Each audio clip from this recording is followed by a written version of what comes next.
Welcome to Hedge Fund Tips with Tom Hayes. I'm Tom Hayes, and this is your 200th VideoCast, 190th podcast for the week ending August 17th, 2023. Very excited to be doing this. Who would have thought we'd make 200 episodes just a few short years ago? And I'm wearing some extra special gear today. First off, I've got my extra special Whitefish Yacht Club hat here. And I love when I wear this, people ask, oh, you're a member of the Whitefish Yacht Club? And I said, yes, it's a very exclusive club. So exclusive, you can't even Google it. It's absolutely incredible. And for those of you who know Whitefish, there are only lakes, there are no yachts. But there are some fun boats and some fun things to do. So thanks for Rob for these incredible memories. And I think that that's been as important as everything else is the amazing people that I've been able to meet, the amazing investors that I've attracted and partnered with, just the amazing loyal viewers that have shared it with their friends and learned and given great feedback. Also want to thank, I'm wearing obviously my Canada jersey from Alex Bauer and the crew. Now, if you remember the story of this, they gave me number 98, and I said, why not 99? And they said, because you're doing great, but you're not yet the great one. So I'm going to hold them to account here. When Alibaba hits 300, some of the parts, they're going to have to send me a new jersey with a 99 on it. And it'll be well deserved after this long 1 year plus bottoming process that we've been dealing with. But I think that jersey is going to come a lot sooner than we think. And then, of course, my new friends, Chris K, thank you so much. They sent me these incredible mugs today, hedge fund tips. And then it says, look at this. This is unbelievable. 200th, trying to get this right here, 200th VideoCast. I mean, they did such a nice job with these mugs that the logo on the mugs is better than the logo on the website. I mean, I can't even begin to tell you. And not only did they do that, because they're such incredible clients, also, they sent me this incredible Great Hill Capital mug, which is just, look at it. It matches the background, by the way. Check that out. You can't even make a difference between the TV and the mug. So absolutely incredible. Looking forward to coming down to Dallas. They run one of the largest family offices in the country, and very grateful to have them as investors, but more importantly as friends along the way. So Alex, Chris, Rob, and so many others, just really grateful for the relationships that we've all developed, and all of the new people coming on board, and the relationships we're going to create moving forward, and keep Hedge Fund Tips with Tom Hayes rolling like crazy, and just grow Great Hill Capital like no tomorrow. So very excited for all that. Very grateful, and happy 200 to you, the amazing viewers who have continued to tune in, continue to share with your friends, and make it grow. Oh, and by the way, we hit over 10,000 subscribers on the YouTube channel in the past week. Nice way to cap off our 200th, incredible 200th VideoCast. So we have a ton to cover today. So we're going to get down to work. And well, actually, we got to do a little bit more. Next week, I'll be in Wilmington, North Carolina. And those of you who remember last year, I was trying to get on Eagle Point, which is one of the top. Well, we won't be in Wilmington. We're flying into Wilmington. We rent a house on the beach. Caitlin grew up in North Carolina. We meet up with her dad, etc. But I tried to get on it. I did it too late. Long story short, want to thank Gene Mulak. He was the pro at my club here in Connecticut. He moved on. He lives in Jupiter, Florida now, but he knows everyone in the business. He taught Barack Obama how to play golf. He taught Mike Bloomberg how to play golf. This is all when he was at the Vineyard, not the country club in Richfield, Connecticut. He taught Mike Bloomberg, and he taught Rush Limbaugh. Rush used to fly him around in his private jet. Gene, and by the way, he taught Tom Hayes how to play golf last year. I'm so grateful for that, because he got me involved with the stack and tilt swing. And I think it's been a pretty aggressive development in a very short period of time, and I owe it all. So when I hit bad shots, I blame Tom Hayes, and when I hit unbelievable shots, I thank Gene Mulak. And by the way, I don't know if he'll do any lessons, but if you're ever down in Jupiter area and you want to learn from the best of the best, hit me up and I'll see if I can connect you, and maybe I can get him out of lesson retirement and go out and do a lesson with you, because he's just an incredible guy and I owe him so much. And he got me on Eagle Point, so I'll be playing that next week, and a top 100 course for sure. Pretty excited about that. They hosted the Wells Fargo PGA Tour, and oh, by the way, my buddy Chris's course that they just built is going to, in Frisco, Texas, is going to host a PGA Tour event as well in the next, I think, year and a half. Golf Digest Top 100. And then it's just a summary of the summer, because the girls have actually been off for a week. It's unbelievable. No tournaments, no water polo, no nothing. This is just kind of a summary from the summer that she had to send to her school. And most of you already know, but I get so much feedback that you guys like this stuff, so I keep doing it. And the basic thing there was Mimi celebrated her 11th birthday competing in the Eastern Zone's Water Championship in the New Jersey Bay. She finished a respectable 4th place overall in the 14 and under mile category, clocking a time of 14:01. She then traveled to Dallas, Texas for session 3 of the USA Water Polo Junior Olympics, where her team won gold in the 12 and under mixed division. So pretty exciting stuff there to wrap up the summer for her. This is, our club was so kind to put this in the pool house area, recognizing Annabelle for the divisional swim champions. By the way, her whole team swam incredibly well, but they put here Annabelle Hayes swam 16.28, breaking Gretchen Walsh 8 and under 25 fly record of 16.56. So she smoked that. Gretchen Walsh, if you remember, was the youngest female swimmer ever to make it to the Olympic trials. She's now at UVA and I believe swimming in the Paris Olympics next year.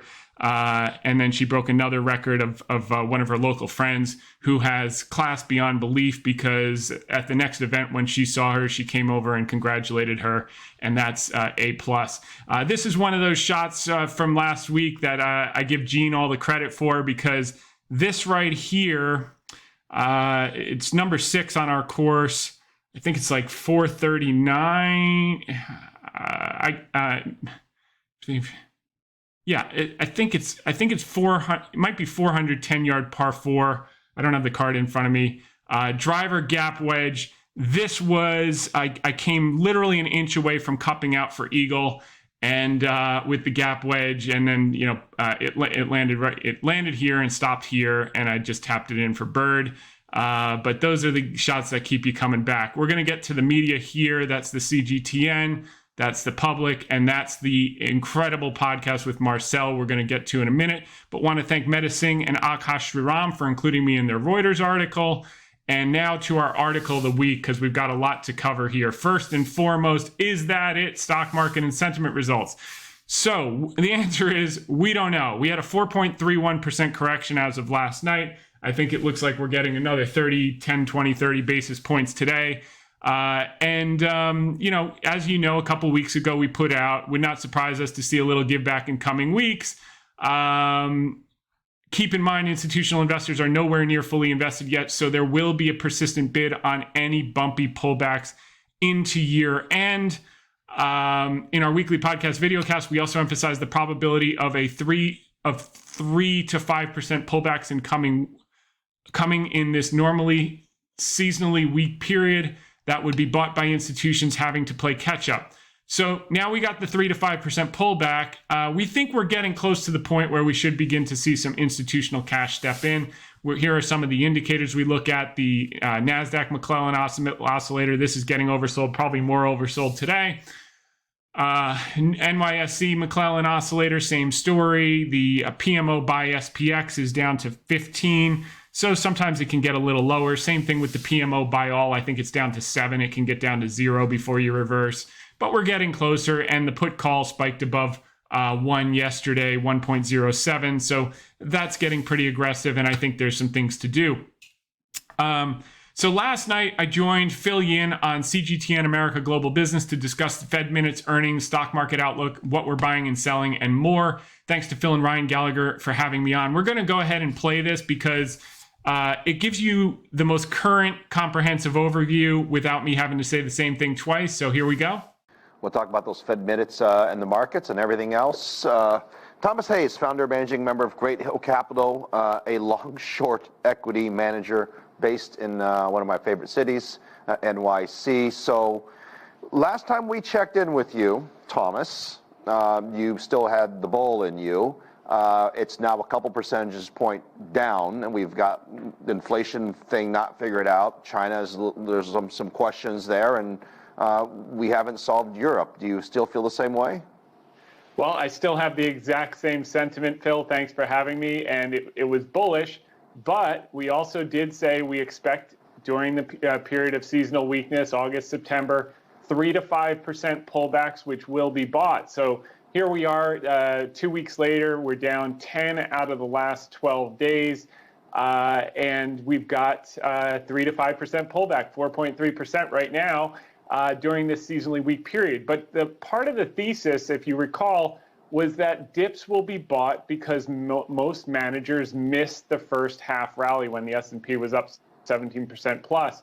And these 3 to 5% dips are going to have to be bought. So we're going to find out in coming weeks, do they show up to the party? What we saw in the Bank of America survey yesterday among institutional managers is that while the cash levels are slowly coming down, they're still dramatically overweight T-bills and underweight equities relative to their past 20-year history. So they are still going to have to play catch up. And we do think that there's opportunity to buy these dips of 3 to 5%. And we also think that those people waiting for a 10 to 12% correction will be waiting for a long time. But couldn't the opposite be true? I mean, hedge fund managers like yourself get paid as a percentage of profits. So let's just say you make $100 million. 20 million is basically the profit that gets paid to yourself or your own hedge fund. In other words, you're doing so well this year. At some point, wouldn't these successful hedge fund managers want to lock in their gains, which essentially means locking in their bonuses for the rest of the year? Yeah, well, many of the managers have underperformed because they were very bearish and they were very much in cash, and now they have to chase. And what we're finding, what we saw in earnings season here, with everyone coming in pessimistic, expecting negative 7.3% earnings, is if you back out energy, earnings in aggregate were up 3% year on year. GDP now was printed. The Atlanta Fed GDP is expecting 5.8% GDP for Q3. So this economy is firing, but you do have to find selective opportunities, and there are tremendous opportunities moving forward. So the word is stronger for longer, and I'm referring to rates, and you can see that in what the 10-year is showing, because we haven't seen 4.25%, at least in recent memory. So I've heard numbers from 4.5% to 4.75% to maybe even 5% on the 10-year. Explain to our viewers why that matters, because people often ask me, and I give my answer, but I think you could probably do a better job. Why does it matter that the 10-year keeps moving higher, and why is that perhaps a negative for stocks? Well, we're knocking on the door to the high yields from last fall. Generally, the higher rates go, the lower the present value of the future cash flows for stocks. I will say that from 95 to 99, we had a Fed funds rate of 6%, and we had one of the biggest rallies in history. So you have to take that with a grain of salt. But what we do find this time around is when that 10-year gets over 4%, things start to break. We saw it last year with UK. We've seen it a couple of times. So I think at this level, we're probably getting toward the top end of yields, and we will see these start to roll over. Keep in mind, we're putting $1 trillion of supply on the market in a very short period of time. So this may be an aberration in terms of the yield blowout in the short term and little short-term fear. But I would bet as we move towards the end of the year, as the market starts to discount cuts in mid to late 2024, you're going to see a compression in yields. You're going to see a bid in the 10-year. And I would not be surprised at all before the end of the year if the 10-year yield is 3.25 or less. Am I tomorrow or later this week, am I buying, selling, or doing nothing? I think you're buying businesses with a durable moat that are dramatically on sale and you're taking the long view. One of the ones that we like on this weakness is PayPal. PayPal is trading at 10.5 times forward earnings. They're going to grow earnings next year at 14%. Their 5-year growth rate is 17%. Their historic multiple is 35 times.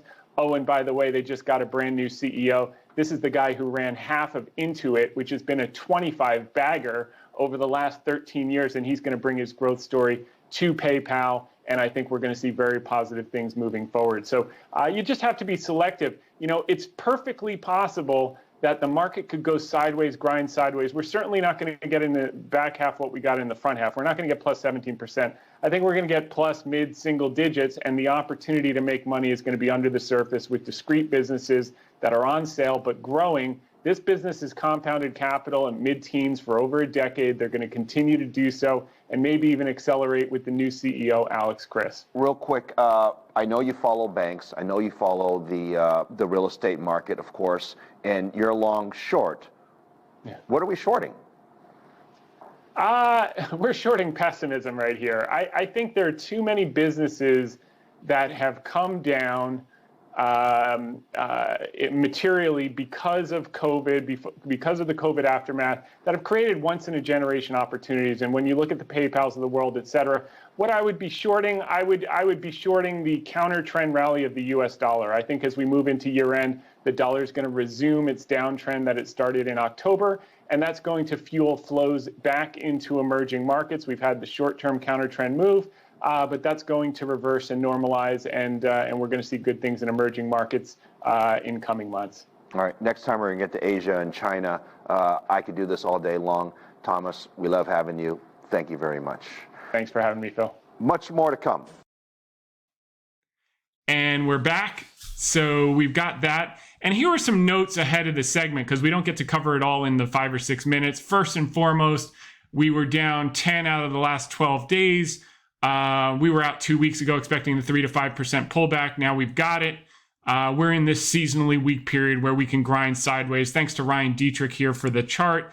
All of these point to the same thing, whether you're talking about S&P years when they're up more than 10% at the end of June, or if you just pull up the 30-year presidential cycle or the Ned Davis composite cycles, they all lead to a sideways market for the next couple of months, which means that implies the heaviest weights will probably grind sideways in aggregate, Magnificent Seven, while stuff under the surface can start to work. Next, dips will be bought because managers who missed the first half rally will have to play catch up. So we covered this on Charles Payne a couple of weeks ago. By the way, I was invited to go on Charles tomorrow. Very grateful to Kayla and Charles for that. Unfortunately, I am in the 4th round of the Garrett. So we made it to the 4th round. We can only play it up until Sunday, and I'm leaving tomorrow for North Carolina, Saturday for North Carolina. So, but they're going to rain check me. So end of August, probably early September, I'll get to go on with Charles Payne, which will be incredible. But we covered this. So the retail investors got it right. They were first. They've been first the last 3 times, whether it was COVID, whether it was this rally, or 2015 to 17. So now the institutions are playing catch up, but they're just getting started. Look at 2009 was the same thing. Just getting started. There's a long way for them to go. So yeah, we've got some headwinds. But the biggest headwind, by the way, this is the most important chart in the world, which is the 10-year treasury. And this has been going against us in the short term. Why? For the reasons we discussed. They've got to put $1 trillion of supply on the market. Miraculously, you're seeing all these downgrades. Why? Hopefully to scare the hell out of people so they can sell them $1 trillion of treasuries. It's not working. So usually when the 10-year yield gets over 4%, things break. We've seen that over the last couple of years, and the buyer of last resort will be one of the central banks around the world. Could be the Fed. It could be coordination where the Bank of Japan will step in more aggressively. But what we know is that when commercials get this aggressively long, it's time to be a buyer. When hedge funds get this aggressively short, and we discussed that one big name that was getting super short in the hole, that's when you get reversals. So whether it's a couple weeks from now and it goes a little further against, you see these things, they always overshoot a little bit just to get all the last holdouts out, and then they rip higher. So we still are, as we said to Phil, expecting 10-year yields to be 325 or less, potentially by the end of the year, which would imply a move here to 115, 120 and completely catch everyone off sides and rip the face off all these people buying derivatives short in the hole on treasuries. And after the supply is soaked up, they get their faces ripped off. So moving along, managers still taking as low of a risk in their portfolio as the COVID lows and the 2009 lows. Okay, don't know where that chart is, but we'll pull it up on this side, which is right here. What level of risk do you think you're taking in your current investment? So you can see here, this is the COVID lows. They come out, they check back, they start to move up. 2011 debt crisis, they come out, they check back, they move up. Same thing over and over, come out, check back, move up. And that's where we are right now. So for those saying that they're the most optimistic since February 2021, it's complete nonsense, because in February 2021, you were on the elevator down. Right now, you're on the escalator up. Completely out of context interpretation of what's actually happening. But that's why you tune into Hedge Fund Tips with Tom Hayes, episode 200, so I can set it all straight. Okay, moving along. Managers are still overweight T-bills and underweight equities relative to their 20-year history. Cash levels slowly coming down, but elevated. So you can see here, overweight bonds and defensives, underweight REITs and equities. And we think that's going to reverse. Cash levels coming down, but still dramatically elevated. So, you got a long way to go before there's anything looking close to euphoria where we would start to get nervous. GDP now print yesterday from the Atlanta Fed at 5.8%. Retail sales were phenomenal. And then the Federal Reserve minutes. Basically, the summary is that for the first time ever, they weren't unanimous. There were a couple of dissenters saying that the risks of raising are now two-sided. Yes, you have the risk of inflation, but you have the risk of doing too much and destroying the employment market. So I think that bodes for a skip in September. And by the time they get to the following meeting, the data will be supportive enough that there's no choice but to continue to skip. They'll never acknowledge a victory. They'll just keep skipping until the next recession, which probably comes sometime after the next election in 2025. And my guess is it will be mild. In the meantime, while the music's playing, we dance. The two dissenters, 13.5% chance of a September hike following the Fed minutes, up from 11%. The odds for November are higher, which makes perfect sense. I think they're going to try to do quarterly moving forward, to moderate it. But if we're correct, which I believe we will be, the data will be so overwhelming by November that they'll just take another skip, and that's basically it. We also talked about PayPal. PayPal is getting a little bit of selling pressure because Elliott's out. Elliott's out as of 8 weeks ago. So Elliott bought last summer. Let's just take a look at what PayPal was doing last summer, because this is a new position for us. Okay, so last summer,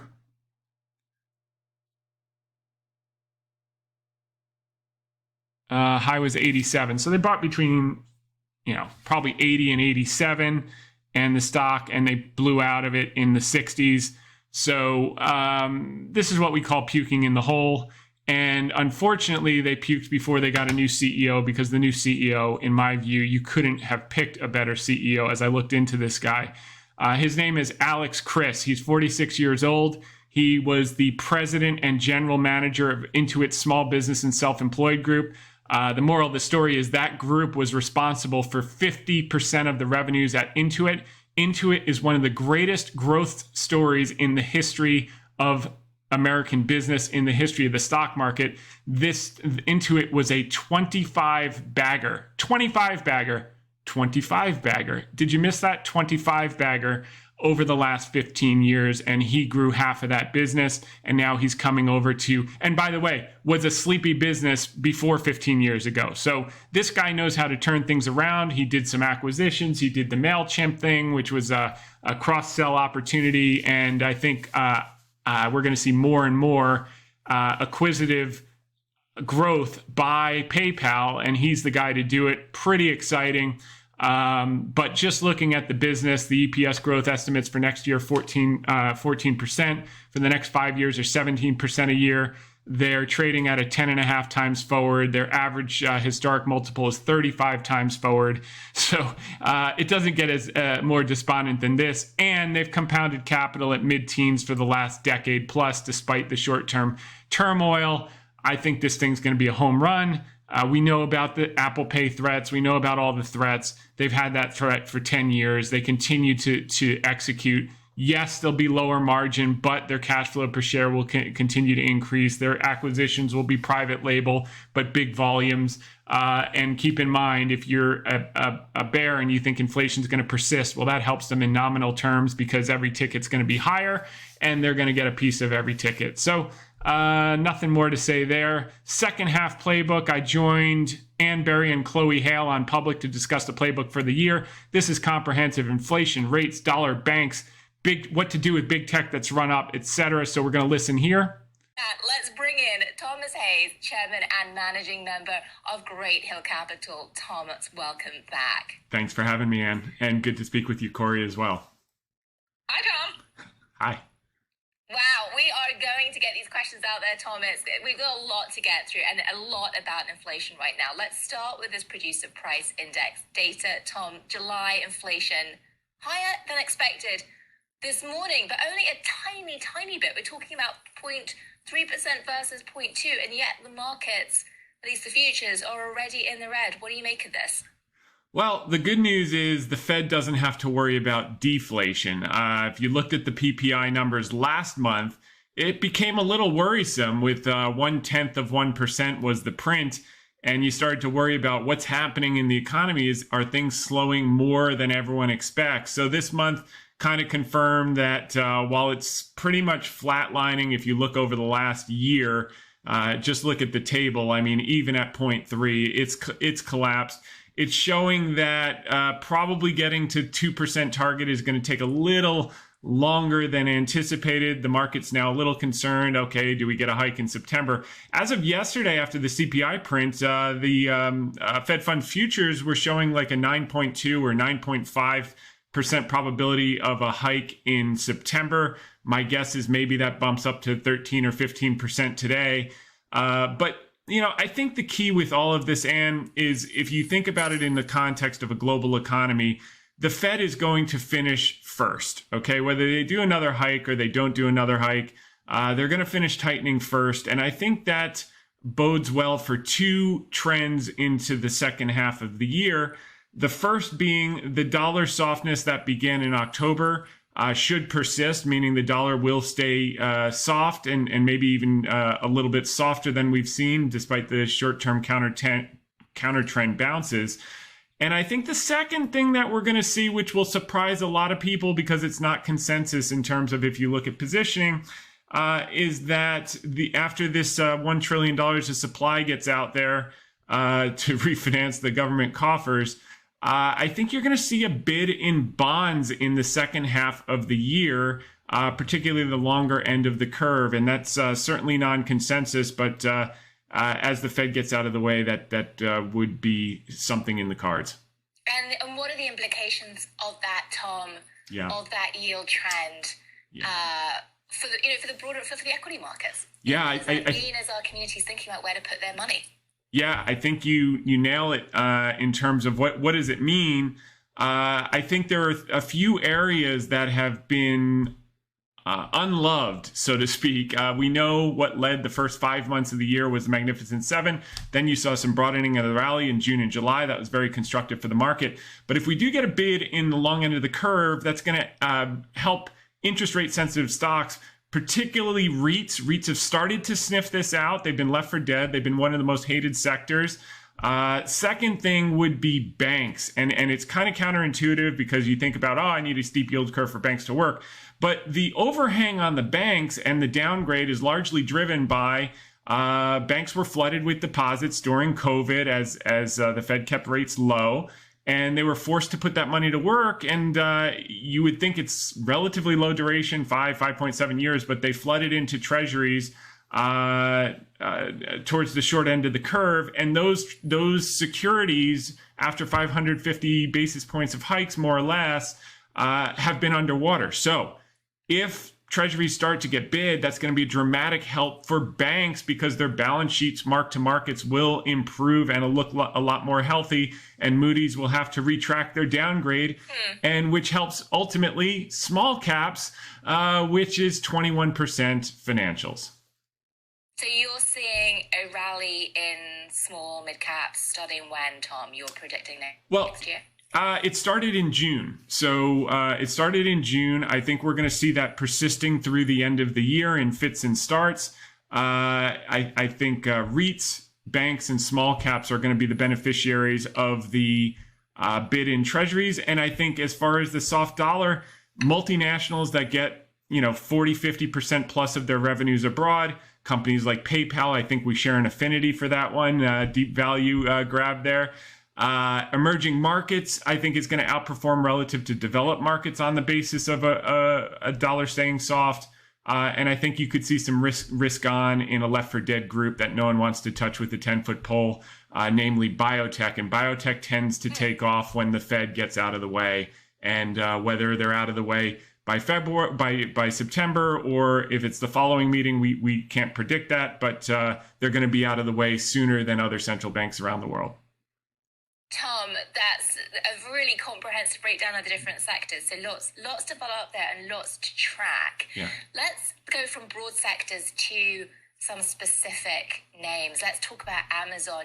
Corey, as we heard her describe, seen Amazon paring back on, for example, its in-house brands in clothing, somewhat in furniture, trying to reduce packaging in its logistics process, a push to try to get some efficiency through its system.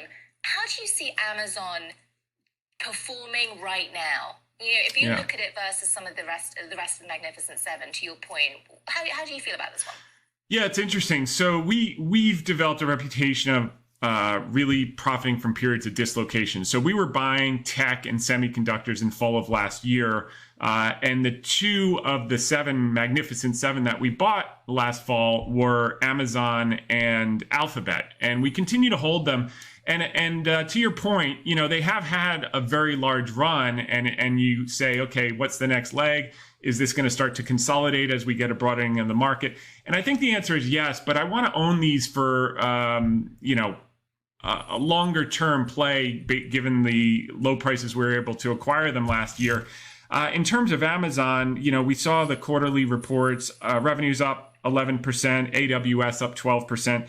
The demand for compute power and generative AI is virtually unlimited, and that's going to be the pure play in the US. There's a pure play in China, which we have a big position in. We can talk about that if you care to, but their initiatives across the board have been creating efficiency, cost cutting, because if you remember, they overexpanded during COVID with warehouse costs, with labor costs, and they've been paring that back. Now, I guess packaging costs on top of that, cutting down some of their lines to avoid the antitrust, as you alluded to. But I wouldn't be surprised. We're not going to do anything. We're going to hold it. But I wouldn't be surprised if all the Magnificent Seven, you've seen Apple, you've seen Microsoft, but even Amazon and Alphabet, consolidated a little bit. Everyone knows we're in a period of seasonal weakness. But I think for those people waiting for the 8 to 10% seasonal pullback or correction in the fall, they may be disappointed and they may be waiting for a long time because institutions were just too underweight and they missed the first half. So they're going to have to buy the dips. And I think you're going to see an institutional bid on any 3 to 5% seasonal pullbacks. Tom Hayes, Chairman and Managing Member of Great Hill Capital. Thank you for joining us this morning. That'll do it, folks. And we're back. And finally, the most important recording that I did this week was the podcast with Marcel Munch. This is a comprehensive update on Alibaba as we finish out the basing process. But there's a lot of nuance to what I'm saying here about investor psychology. And I share the most important lesson I can ever share with you on investing. So I'd encourage you to listen to this one closely. You can also follow his channel on YouTube, East West Investment Opportunities. or his Twitter handle. Just click there. We couldn't have picked a better day to do it, as on Tuesday, Chinese stocks were all swimming in a sea of red, capital red, pun fully intended. That said, you can listen to this full interview and internalize the investment concept I'm emphasizing, and you can make exceptional amounts of money over a career if you get it. Understand the concept fully, and it will change how you think about investing for good. Tom Hayes, it's great to have you back on the channel, especially in times like today when the Chinese names are under heavy pressure, pretty much everything in red, right? And I think we have to talk about the Chinese economy, but much in particular about Alibaba's stock, which I know you are a big Alibaba bull and you know a lot about the company. So I'm very excited to have you here on the channel again. But Tom, maybe you can introduce yourself quickly to the new followers of this channel. Yeah, well, thank you for having me, Marcel. I'm Tom Hayes. I run a long-short equity strategy for accredited investors and qualified institutions. It's called Great Hill Capital is the name of the firm. We also do a podcast called Hedge Fund Tips with Tom Hayes. It's the #1 ranked podcast in the hedge fund tips category. And you can find that on YouTube, or you can find it anywhere you get your podcast. The benefit of YouTube, obviously, is you get the visual charts, but many people like to listen while they're walking or running or doing other things. And then we have our blog where we publish a research note every Thursday, which is free of charge, and that's hedgefundtips.com. So we're staying busy these days, and we think there's a tremendous amount of opportunity out there. Right, and a good point of your YouTube is to also get a little insight into your private social life. I always enjoying that. Tom, how are you doing? Are you sleeping at night with having an Alibaba position right now? We've got plenty of negative data coming in, especially these days, right? Today again, yeah, disappointment on the consumer data as well. So how do you stay positive here? Yeah, no, it's not easy. You just need to put things in perspective. And what I find is to make big money in this business, you have to zoom out. I was looking actually at Alibaba last night, and if you go back to the period from 2015 to 2017, the last time that it took a long time to bottom, it IPO'd out of the gate, around $80. It went up to $120. It crashed down to $57. And then it just literally took a couple years to recover. But once it got through that 100 and then 120, it went straight up to 200 in less than a year. And I think we're going to have a very similar situation. The difference is this time, the consolidation after the 80 or 90% collapse seems to be happening much quicker. It doesn't appear that we're going to need 2 or 2.5 years to form the base. It looks like we're doing it in about a year and a half. If you think the bottom was, give or take the first, if you're into technical analysis, and by the way, we're not, technical analysis only comes in handy when the fundamentals make no sense. And we're going to talk about why the fundamentals make no sense.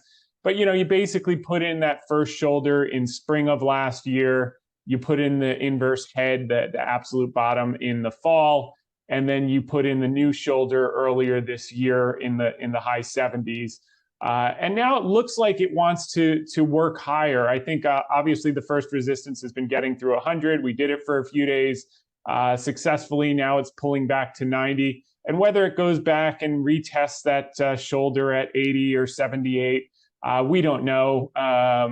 In some sense, at this stage, we kind of hope it does because we have a lot of new money to put to work, but we're not holding our breath. I think the more likely scenario is that this thing works up to 120, and that'll be the next point at where it's going to hit a wall of resistance. There's going to be a lot of overhead supply. And then once it gets through there, I think it's straight up to 180. So why do we even care about these technicals, and why do we look at them when we say it's so disconnected from the fundamentals? And leaving aside the short-term fundamentals, as you know, that the earnings shot the lights out last week. I mean, it was mind-boggling to consider that you basically have a country that experienced a once-in-a-100-year event, as we all did around the world, COVID, but they prolonged it, self-inflicted gunshot wound by keeping people locked up for 2 years longer than they had to be locked up.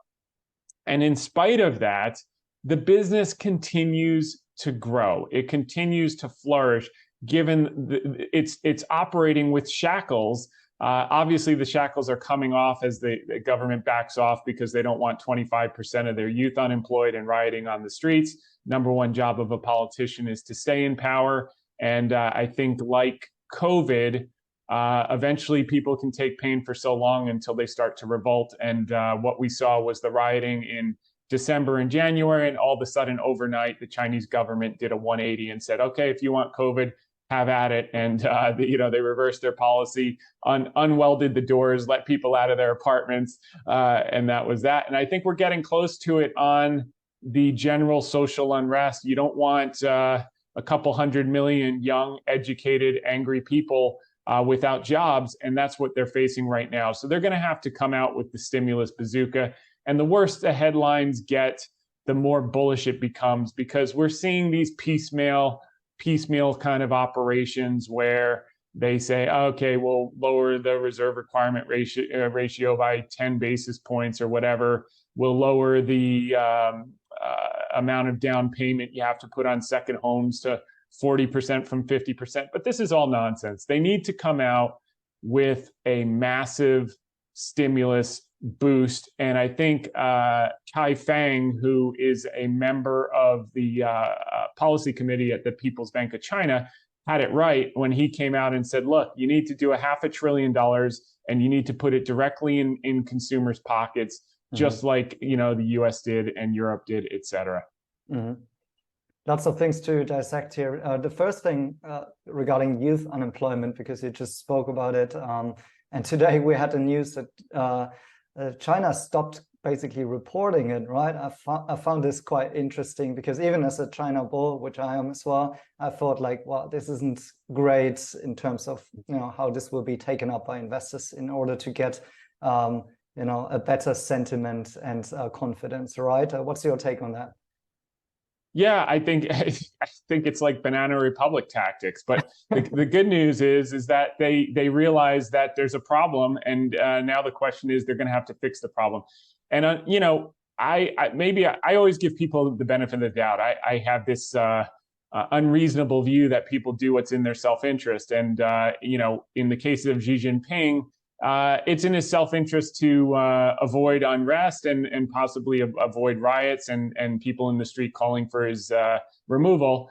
And I think I would have figured he learned that lesson from COVID when they started rioting in the streets and he had to reverse his policy. And on that basis, I thought, well, on this, he probably learned something 6 months ago, so maybe he'll be proactive this time versus reactive. It appears that he's not. So on that basis, I think you're going to start to see rioting in the streets. I mean, the Chinese people are smart. They know that he's removing the numbers for a reason. He's trying to cover up a complete failure in leadership. And eventually they're going to take to the streets, because the last thing you want to do after graduating university and having this hope and dream of working for Alibaba or working for Tencent and living an upper middle class life is, the government saying, oh, just be pleased with a garbage job, or, don't have a job, et cetera. And the government's activity of taking the shackles off of big tech, because they desperately know they now need them to employ these young people, is simply too slow. They're going to have to step on the gas. They're going to have to put it in fifth gear, and they're going to have to hit the nitrous oxide to get this machine going.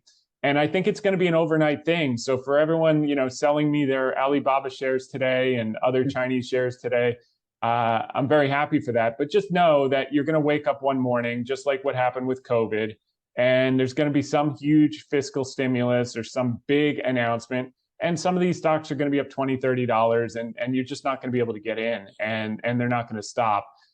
We don't know when that is, whether it's another year from now or another day from now, but we do know that what we own, okay? And the big analogy I use with a company like Alibaba, which we saw Taobao and Tmall in the worst conditions in a century, up 12% year on year. Growth is back. We saw the international up 41%. We saw the rest of it up 14%. We even saw the cloud growth, which is going to be the future of the company, up 4%. People were kind of pessimistic on that, but they're still working off. TikTok was their largest client, and they're transferring everything over to Oracle in order to stay in the US. So that's a big hit. But their financial spend from financials is going up, from education is going up, from everything else is going up. And we haven't even gotten into the biggest part of the future growth story, which is large language models, and compute power demand is going to literally be unlimited moving forward. And we're going to get that spun out to shareholders. So that'll be a standalone basis that can get a standalone multiple. And rather than trading at 11 times versus its historic multiple of 22 times, we'll have a business that can trade at an unreasonably high multiple on the basis of future growth. So that's that. But under the surface, it's like, how can we have confidence when the thing, vacillates? Look, we bought some a lot higher than here. We bought some a lot lower than here. Our last purchase in size was at $61. We have purchases at $120 plus. But at the end of the day, it's when you think about what the sum of the parts of this business is worth, and why would we have such a level of confidence? In our conservative analysis, whether it's 3 years out or 5 years out or 2 years out, we think this is worth 280 to 320 when you add all the pieces back, and it could be worth a lot more if we get aggressive. And why we feel that way is not based on emotion, it's based on data. And the one thing that we saw since 2014 is you had revenues per share and cash flow per share up 500% each. Revenues per share up 800%, earnings and cash flow up 500%, and the stock price has done nothing. I've only seen one instance of this in history where it's been such a prolonged increase in intrinsic value without an increase in price appreciation, and that was Microsoft did the exact same thing from 2006 to 2013. When they doubled their revenues, they grew their cash flow per share by 200% and their earnings per share by 120%. The stock price did nothing, but in the subsequent 7 years, it was up 1,500%.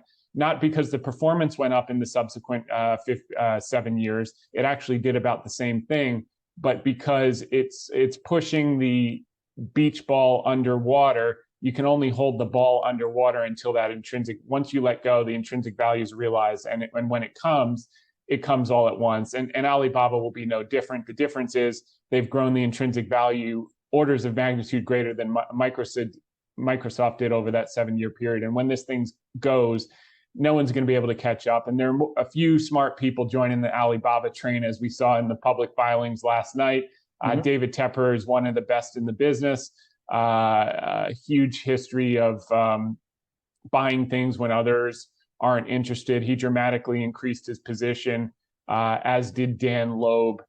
Between the two of them, they now own $617 million of shares. So it's nothing to shake a stick at. I think with Loeb, it's call it a 4% position. And I think with Tepper, it's a 6 or 7% position. So it's material. Wow, yeah.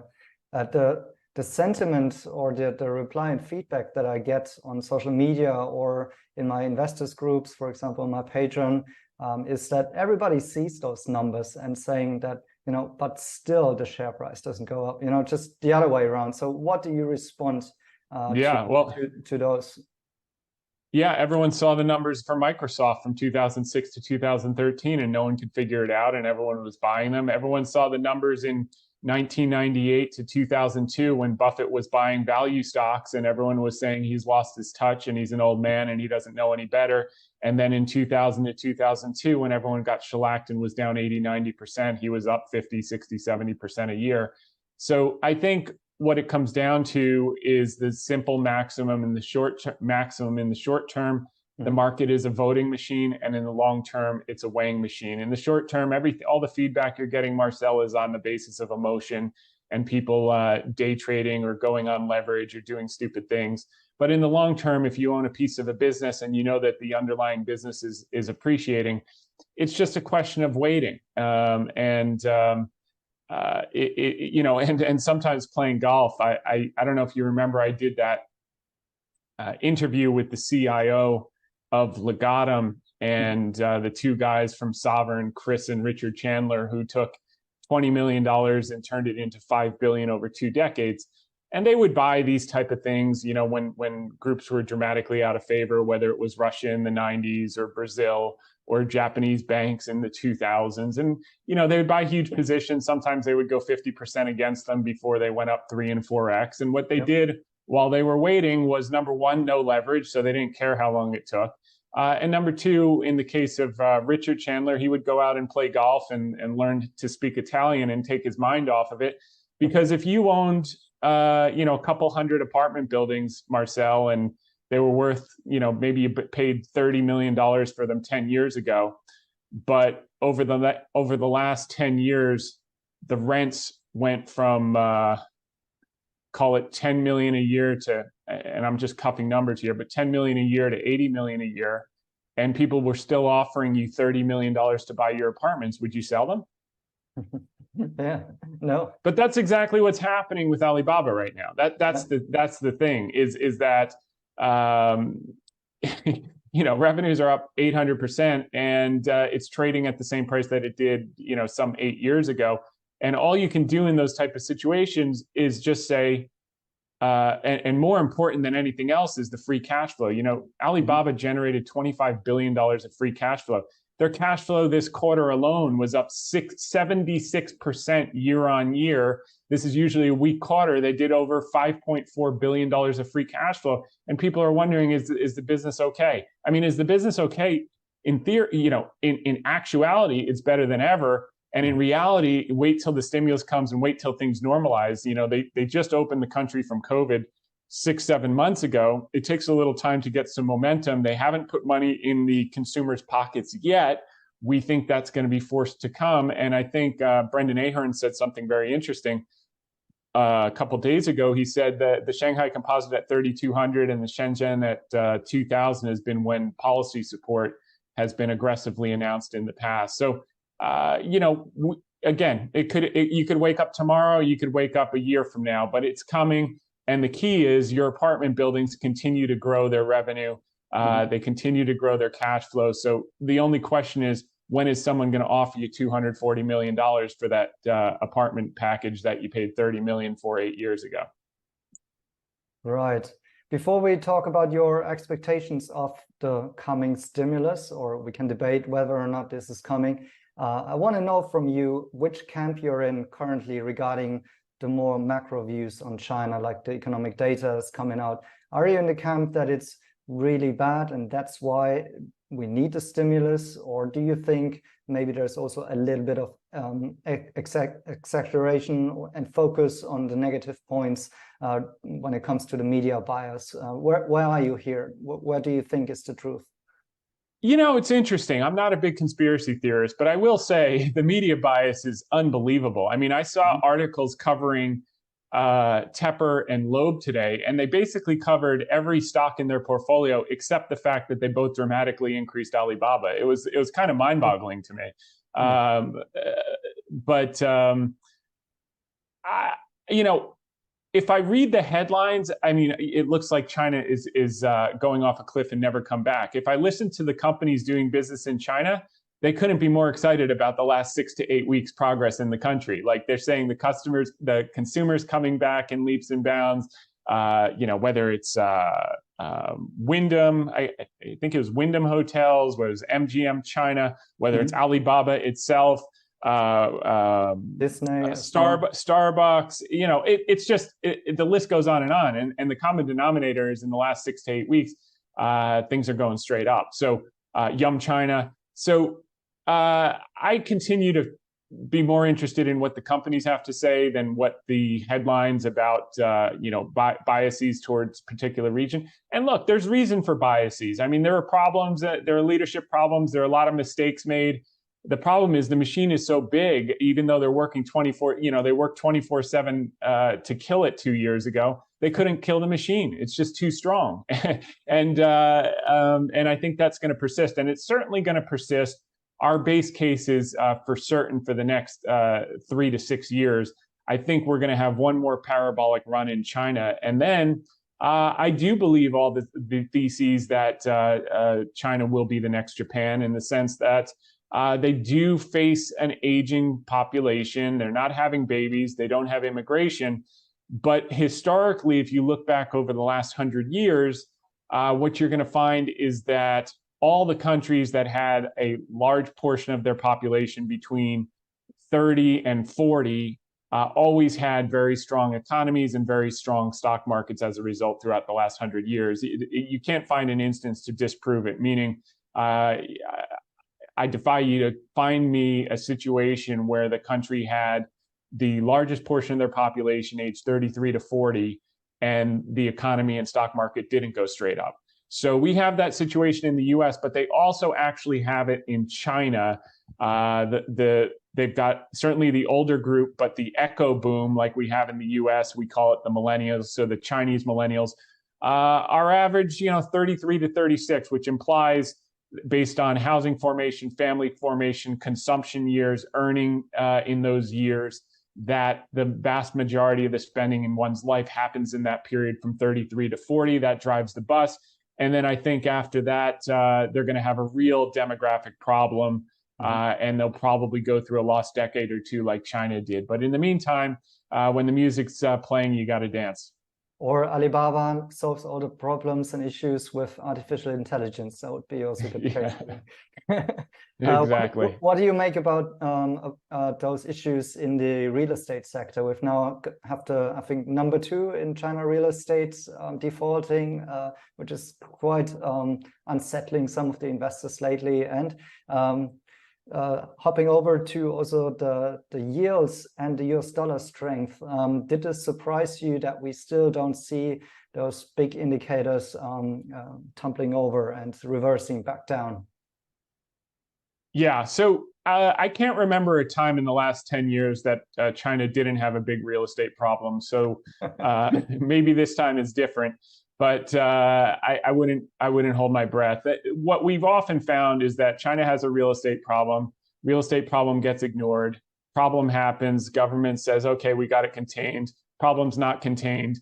New real estate problem emerges. Government panics, does massive stimulus, and we're off to the races. So I think we're close to the latter part of that story that continues to replay on autopilot. So the worse the headline gets, the quicker they're going to act. And I think that's where we're at. We're right at an acute phase. What I can't figure out is whether Xi is going to require 2 million young kids to go on the street and call for his head before he actually shoots the bazooka. Whether he's intelligent enough to do it proactively or he's going to have to do it reactively like he did with COVID. That's the only issue at play. And the second question you had was... that quite recently the yields were still rising. About the US dollar. Yeah. US dollar and yields. Yeah, I think this is kind of the final blow off. I mean, we're at or near the end of the Fed's tightening policy. More and more people are predicting that there will be cuts in the first half of next year. I'm not so certain about that. But what I am pretty clear about is that they have all the cover they need to get out of the way. And even though our rates are high, the key is we're going to be stopping our tightening process before all of our peers. So on a relative basis, we've had this counter trend bounce in the US dollar after collapsing since October, which, as you know, we were very vocal publicly in October that the dollar was going to roll over. Yes. Sure enough, it did. And, within months, Alibaba went from 60 to 120, or maybe it was weeks. But once the dollar weakened, so we had a counter trend bounce on the debt ceiling debate, and now we're having a counter trend bounce on this new type of uncertainty. But the end of the day, you got Jackson Hole, and then you've got September. I think in September they'll come out and say we're going to skip again and wait for the data. They'll never say we're done. They'll never declare victory. But more likely than not, they'll say we're done. The dollar can resume its downtrend. I think the big surprise of the second half of this year, which goes completely counter to what everyone is thinking today with yields blowing out a little bit in the short term, is that the 10-year is going to get bid and yields are going to compress to the low threes. And that's going to be the shock. The dollar weakness, the bid in bonds is going to be the shock. And that's going to be a huge catalyst and growth driver for flows into emerging markets. You just have to keep in mind, it always looks darkest before dawn. whether it takes 2 years to bottom out like it did from 2015 to 2017 before it went straight up in 9 months. I don't think it's going to take quite that long. I think we're kind of there, and now we just have to determine in terms of sentiment and emotional voting machine in the short term. Do we go back into the 80s before we shoot up to 100, then 120, then we'll rest up there, and then up to 180? Is that all going to happen before the end of the year? I think it's possible. Or is it going to take another 6 months? And that's just going to be dependent on is Xi proactive. If Xi is proactive, then we're going to be off to the races. Or is he reactive? Then it's a question of when did 2 million kids go in the street and call for his resignation, like we started to see in COVID. And I think we're there, because the last thing you want as a leader of any country is angry, educated young people with a lot of energy in the streets. Nothing good happens, and I think they realize that, and I think they're praying they don't have to do the bazooka, but I think all things point toward it with the real estate issues that you pointed to. But I also think that's a surprise when you listen to business by business and how they're doing, is that I think the surprise at the end of this year is going to shock people, is that China does end up exceeding 5% GDP. And everyone's going to say, how the hell did that happen? I thought things were so bad. Well, listen to the companies, listen to what's actually happening in the business, avoid the headlines, and follow the smart money. It's nice to see it. It was a little lonely. No one wanted to touch it down there with us at 61 and 78 and all those areas that were just like, hang in there, ladies and gentlemen. Your building is still growing rents. Don't sell the building at a low price. It's worth 8 times, 5 times more. And then, it goes straight up, and then everyone chases it on leverage after a 100% run. They get their faces ripped off. And, the answer is just own a high quality business and wait. You can't control when it's going to happen, but if you've done your work and you understand the intrinsic value and the business is unimpaired, or in the case of last year, it was temporarily impaired for a few minutes because of the crackdown. And you could look through that and understand that ultimately the government does what's in their best interest, even if they exhaust all other possibilities first. Then you can step in when it's a little noisy and a little bit emotional, like it is right now. It seems like everybody is kind of really waiting for this trigger of stimulus, right? So let's be a little bit more specific about, for example, your personal expectations in which area, because, for example, I'm a little bit skeptical, to be honest, like if it will be, the kind of stimulus that we are waiting for. I think China currently, first of all, thinks that it's not as bad as many describe it out there. And second of all, I think they are not going back to the old growth model of, for example, helping out real estate or just, getting growth. You just mentioned it. It's, by the way, around 30% of the world growth, right? Around 12 trillion, I guess. So I think China's not going to go back to this model and just building more houses in order to show those growth figures. I think it's going more into new initiatives, into technology. I think Alibaba will also benefit from that. But help us understand, like, what signals are you waiting for? Like, when would you say, now this is the stimulus that we've waited for? Or maybe investors, maybe you can speak on behalf of general investors. That's a great question. It looks like they continue to pound the drum on they want to foster consumption. They want to be a consumption-based society like America is. The question is whether they will be able to. They've got to put their money where their mouth is. I mean, it's interesting. I always kind of thought China was a bit smarter in how they handled stimulus, in that by investing in infrastructure, the money they spent would have a short-term benefit to the economy, but then they would have a long-term asset to benefit society, whether it's a bridge, whether it's a road. I guess ghost cities aren't very useful to society, but maybe they are if you look 5 years out as more and more people come in from the farms and their middle class grows, et cetera. But I think COVID is a different type of problem, and that they're treating with maybe the wrong medicine. And I think the medicine required to spur consumer confidence was actually what the US did, which was architected by maybe the greatest public servant that we've ever had in the United States, which was Stephen Mnuchin, A lot of credit is given to the Fed, but Mnuchin was the architect and the person who devised it and executed and guided the Fed on what to do during those dark days in March and April of 2020. And I think maybe they'd be well served. You know, they're very good at copying technology. They might be well served to copy stimulus and recovery policies that actually work versus dithering around and, you know, kind of wasting time, hoping things are going to get better quickly, and really risking massive social unrest. Because, you know, with a 1,200,000,000 people, you know, if you get 10% upset and out on the streets, it's over. You're out of power. And these things can turn. Oh, I mean, if I was Xi, I would be extremely scared. And I would be pumping cash out like there's no tomorrow. I'd be putting it right in their pockets. I'd be listening to this guy. As a matter of fact, I would take Xi Feng's idea and give him some credit for it, put $500 billion in people's pockets. And if it didn't work, just fire him and make him the scapegoat. I mean, it's like asymmetric benefit. If it works, you take the credit. If it doesn't work, you fire him and you stay in power. I mean, I don't know what there is to think about. Plus, they have zero inflation. You know, it'd be one thing if they were running inflation at 15%. The last thing they want to do is print $500 billion.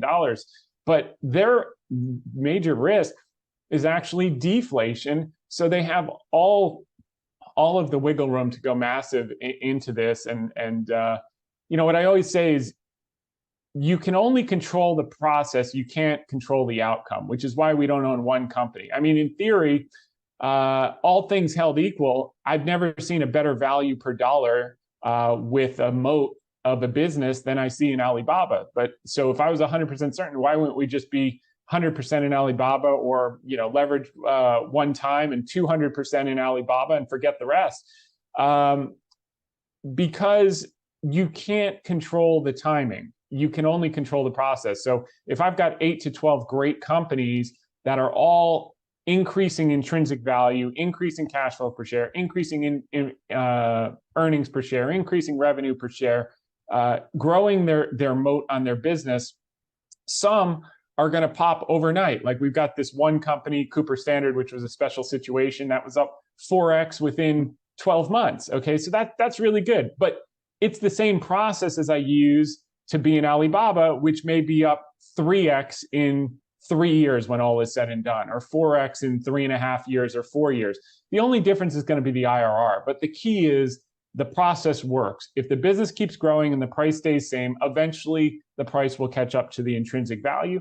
And that's our model. The difference is some people are impatient. Some people go on leverage and they get blown out.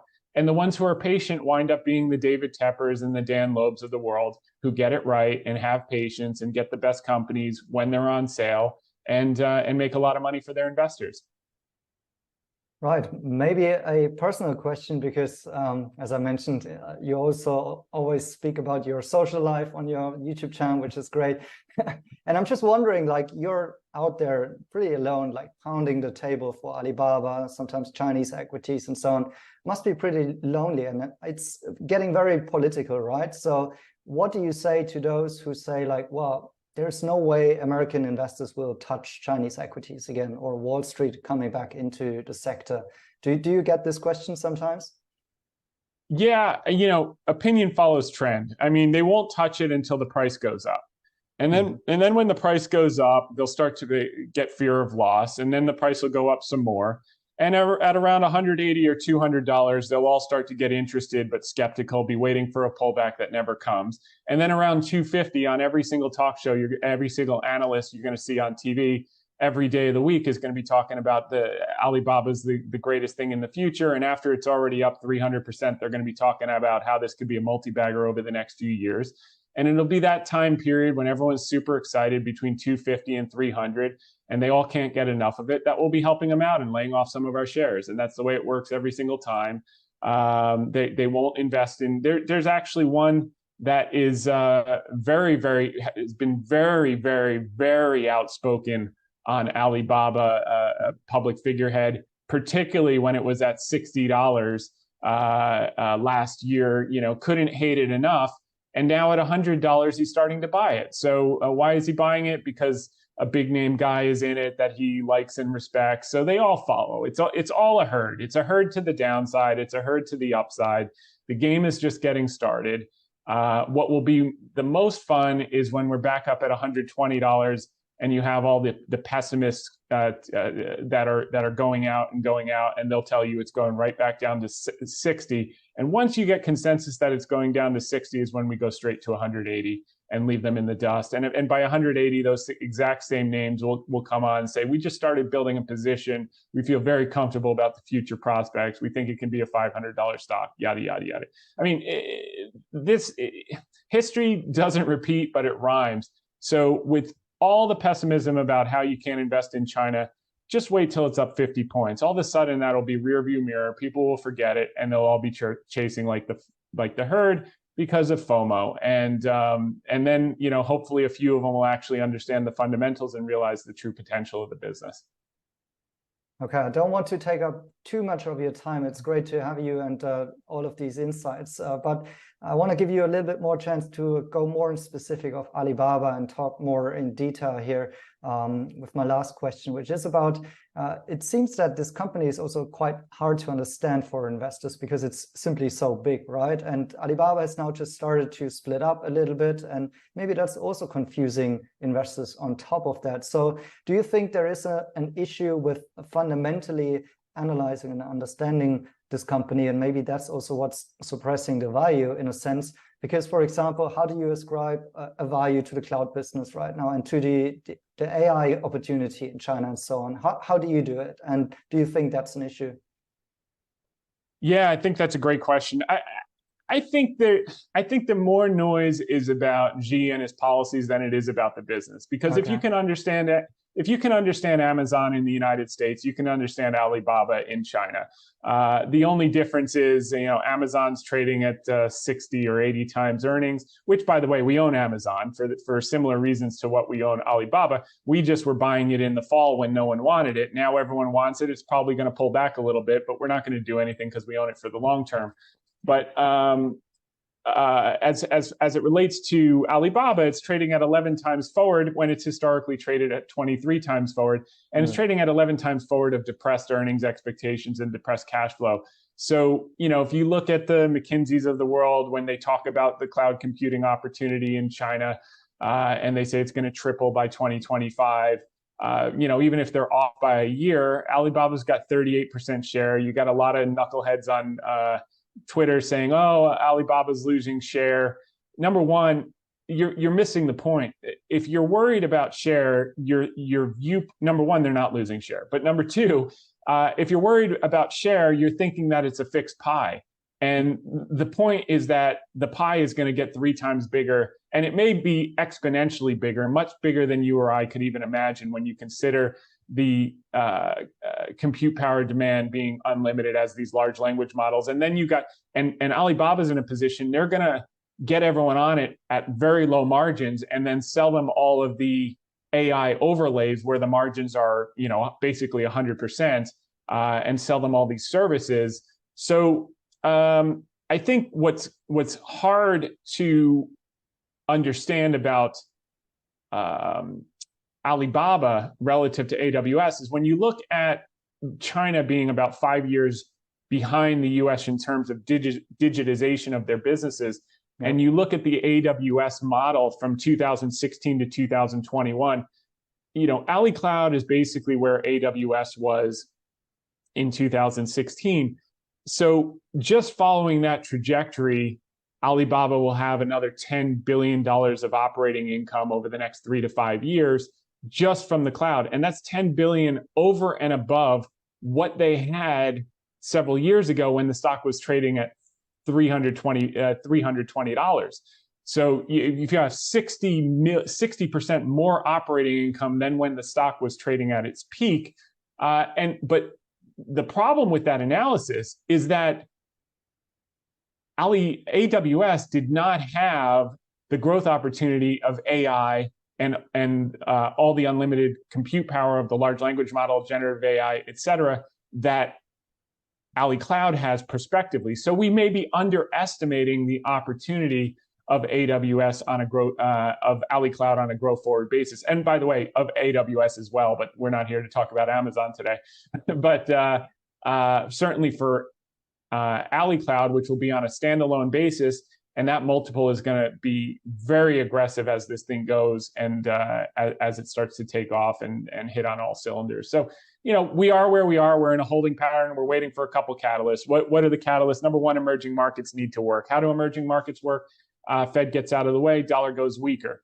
Mm-hmm. Once that happens, you get the flows. Once you get the flows, you get some price appreciation. Once you get price appreciation, you get analysts paying attention. Then analysts actually start to look at the business versus the headlines. Then you get some catalysts from China on stimulus because sooner or later this is coming to a head. I think we're right at the head, just like I thought we were in December and January with COVID. I said people aren't going to take this anymore, and sure enough, we had the riots in the streets, and you walk up, and the comical thing was, you walk up. COVID's over, and we're all thinking, God, is he going to weld them back in their apartment next week, or is he actually going to, let them stay? And then 3 weeks later, oh, there's a COVID wave, and all of us idiots in the West were like, okay, in 3 months there's going to be the second COVID wave. There was one COVID wave, and that was it. COVID was over. They've got no vaccine, no real vaccines, and somehow miraculously COVID was over in 3 weeks. And they wasted 3 years locking them up in apartments. They could have done this, 3 years ago. But leaving that aside, there are always political considerations and timing, and the timing that he had last November, et cetera. But I think all of that's in the rearview mirror, and I think this is kind of the last test and the last opportunity for those who aren't positioned, and then we start to focus back on fundamentals. So it's going to take price moving up, and price moving up is going to be a function of the dollar, function of the Fed, function of wholesale flows into emerging markets, which is certainly the back half of the year story in our view. And then some policy tailwinds from the Chinese government, which they'll have to do whether they want to or not. And then these businesses continue to execute on all cylinders, whether it's Nike or Win or MGM China or all the others, or Yum China talking about how great the business has been in China the last 8 weeks, or Alibaba themselves with the earnings. This is just the beginning, and I think more of that will be realized as Alibaba breaks up into the 6 parts and you start to get good valuations for each part of the business. Mm-hmm. But none of that happens until you get the wholesale flows into emerging markets, which is China. That's a function of the dollar and the Fed. That's an imminent thing in coming weeks. Then you get a little tailwind from the Chinese government. Then you get some focus on the fundamentals. Then you get the analysts going. Then you get the FOMO. And all the people who wouldn't buy it at 60 are now, begging to buy it at 120. Then you get a pullback to shake all those weak sisters out, and then we start to make our way to, back to 180 and beyond.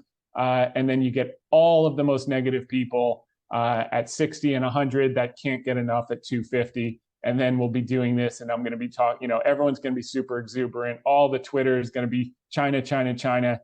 And I'll be on and say, yeah, we just sold 20% of our position. You're going to be like, what? You're Mr. Alibaba. Like, how did you sell 20% of your position? I was like, well, it's 280. It's fairly valued. We'll hold the other 80% until people get super exuberant. But, that's where we are now. And we'll go back to this video in a couple of years, and we'll be like, I can't believe. And I'll say, what do you mean you can't believe? Of course you can believe. If you own the apartment and the rents went up 800%, you would have never sold at $100. And that's exactly what we're talking about here. So good to hearing this from you, Tom, because I fully agree with that. But maybe one more question, if you have the time, regarding your AI opportunity for Alibaba, because investors would say, well, yeah, we see the potential. However, there is also the US CHIPS Act, which basically limits some of the exports of the most powerful chips. So what makes you believe that they can really execute operationally on this opportunity? Do you have some thoughts on that? Yeah, that's a great question, by the way. There was an expert on, I'm trying to think who it was, but he basically said they have all of the chips they need to, number one. And number two, the unintended consequence of this CHIPS Act is it's gotten all of the Chinese chip makers accelerated and supported by the government to replicate them sooner rather than later. And even if they can only replicate 70% of the value of what we get from NVIDIA or soon to be Intel or others, it's more than enough. They'll basically just need more of them to have comparable performance. But at the end of the day, or even if they're modestly slower, they can still perform the same basic activities, even if it takes a hair longer or slower, assuming that they won't be able to gain access to the technology. And I would never count the Chinese out from being able to get their hands on it and reverse engineer it, because they've proven over and over they know they can figure out a way to do that. But assuming that the U.S. government is right and doing these sanctions is going to be effective, keep in mind the Chinese government is not going to allow U.S. competitors to take all of their domestic Chinese cloud business. They don't want the U.S. providers in there. So, in the kingdom of the blind, the one-eyed man is king. If Ali Cloud runs at 80 or 85% efficacy to AWS, but Ali Cloud is the only one you can use in China, they're going to get 100% of the business, right? So I think it's on a relative basis. Even if the product is only 90% as good as the US version because of the chips, which I don't think will be the case, but assuming it is, if all you can buy, if that's the best that you're allowed to buy where you are, that's the one that you're going to use. And I think Alibaba is going to be the key beneficiary of the trend in that direction. And again, we continue to focus on AI, but if you look at the AWS trajectory and the digitization trends, leaving AI aside, which is the hyper-growth opportunity moving forward, they still have so much catch up in the basic cloud computing services. Tom, thanks so much for coming on the channel again. I'm pretty sure we go back, as you said, and watch this video and see like everything you said turned out the way it has, because that's what happened last time as well. So I'm happy that you took the time again. Tell our viewers again where to find you, and then I hope to hear again from you very soon. Yeah, well, first off, I want to thank you. And you and I go back now sometime, and we've enjoyed this bottoming process for the last year plus. I will say you have a very special audience and a very special channel that you've built, and you deliver a lot of value to your listeners. Anytime I go on with you, the engagement and the interest of your group and the activity of your group around it is just superlative, and seen very few other places. So you've built a bond, and you've built a tremendously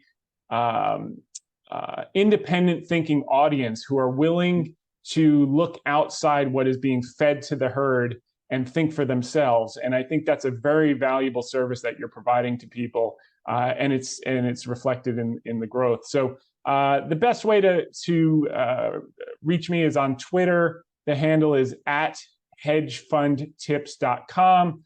The website for the weekly research is hedgefundtips.com. And also you can go to YouTube and just type in Hedge Fund Tips, and you'll find Hedge Fund Tips with Tom Hayes, our weekly videocast, or go to wherever you get podcasts and put in Hedge Fund Tips with Tom Hayes. Very grateful to be here. Always a pleasure, Marcel. Thanks for having me. Thanks again, Tom, and have a good one. Good. This week, we found out we have two of the best in the business joining us on the Alibaba train. David Tepper, who is certainly one of my heroes in the business. He increased his position by 4,375%, and Dan Loeb increased his position by 122%. So between the two of these, two of the best in the business, they've got $671 million of Alibaba stock. Very excited to hear that. And as a reminder, always remember what happened to Microsoft. We covered that in the podcast with Marcel. Quote from David Tepper: "We keep our cool when others don't. The point is markets adapt, people adapt. Don't listen to all the crap out there." We can't emphasize that enough. Don't listen to all the crap out there. Sentiment. This Tuesday, Bank of America published its weekly fund manager survey. I posted a summary here. There were 7 key points. First off, institutions playing catch up. We covered that. Sentiment has a long way to go before we hit exuberance. This is the FMS sentiment. The headlines on MarketWatch were managers are the most optimistic since February of 2021, which is implying, crash is right around the corner. And again, just to reemphasize, that was when sentiment was falling like a rock, dropping like an elevator. We're on the way up in the escalator, and we're barely getting to the level of sentiment at the COVID lows in 2020. Same with the great financial crisis lows. We're just getting started, Comparing it to the end of the cycle, it's mind-boggling. But then again, it is what it is. So managers still taking the lowest risk since the COVID and great financial crisis lows. Recession expectations just starting to recover. So here we are at the pessimistic period. If you remember me on many times, whether Yahoo or Fox, I said managers are more pessimistic than the COVID lows and the great financial crisis lows. Well, now they're starting to come out of their slumber, but there's still a long way to go. When it gets up here, we'll start to revisit. But even there, it's going to stay pinned for a while. So we've got a long runway. Equity allocation, 1.3 standard deviations below the long-term average. Second most crowded trade among institutions is short China. So the minute Xi wakes the hell up and does his bazooka stimulus, they're going to rip their faces off on the shorts, and those are going to be the first buyers that cause the first rally up to 120 before we rest, and then shoot back up to 180 for starters. Long way to go until managers are at an extreme overweight and exuberant equities. They're coming off the board. They're coming out of the hole, but they're barely getting back up to break even. When they get back up to peak, that's when we'll take a look around and see where we are, but we're nowhere near that point yet. Sentiment became in neutral this week, so people got a little scared. That's fine. Equity allocation among active managers dropped from basically 100 2 weeks ago down to 60, so they chased at the top. They're puking here. Still in an uptrend. We'll see how that works out. And moving along, we covered treasuries. We covered the, by the way, look at the REIT positioning, lowest since the great financial crisis lows. That's why we had Vornado. It rallied 50% in a couple of months. It's more than that, but 50% in a couple of months. And the key here is, it's interesting. If you go back to that Alibaba interview with Marcel, the key is the process. The reason we own 8 to 12 companies or positions is because you can't control when price is going to match intrinsic value, but you can control the process. And sometimes you get Vornados that go up 50% in a couple of months, and Intels and Generacs, and then they do a round trip and you buy more and they'll take off again.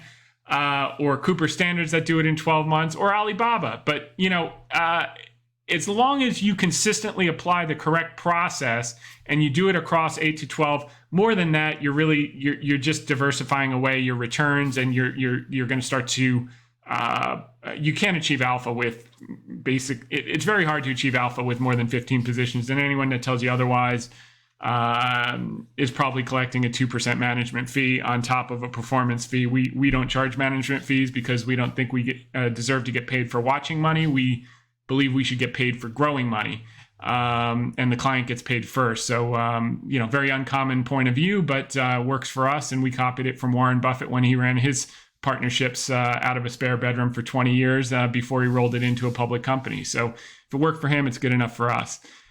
Biggest tail risk, we got that, and then commentary. So moving along, top 30 weights of healthcare earnings estimates in the last 60 days have gone up.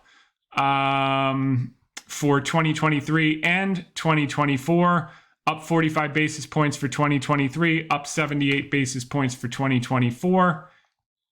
Is that healthcare? Yeah. And then financials, top 30 weights in the last 60 days, estimates revised up 36 basis points for this year, 95 basis points for next year. So earnings keep going up. X energy, by the way, earnings were up 3% for the quarter, which is mind-boggling when you think about it. Probably all in with energy, I guess they were down 3.5% or 4.5%. We'll know in a couple weeks when the new FactSet numbers come out, but much better than the negative 7.3 that they were projecting. And now we've got a ton of Ask Me Anything questions. So let's get right down to it. Paul Falcone. Awesome content. Continue to share with my friends who are interested. 2 questions. Any updates on the golf game? Are you still in the club tournament? Yes, tomorrow morning. So pretty excited about that. I think it was match play. And 2, Etsy's looking decent to me around this price. So so by the way, in the tournament, we're down to, I believe, the Elite 8. So 4th round, we win this. We go to the semis. And then if we win that, we're in the finals. So it's a summer-long event. Pretty exciting. Okay, Etsy is interesting. Let's pull it up.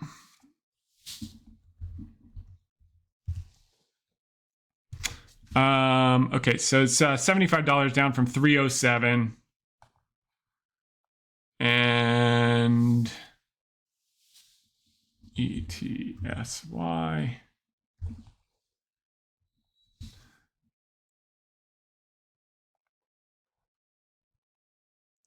All right, so they've been growing cash from operations. They've been their gross margins have held pretty solid. The return on capital is eroding a little bit of late.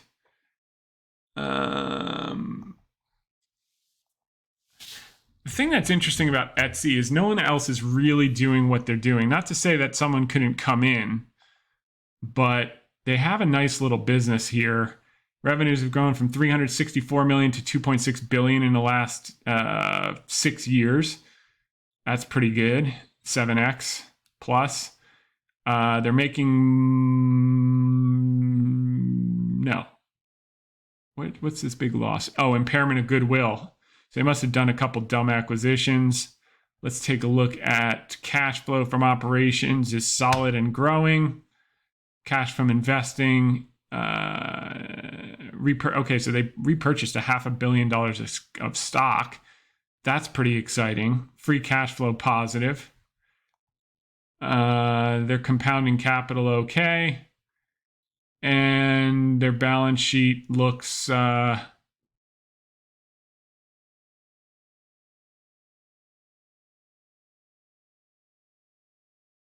pretty good. No debt. Let's see here.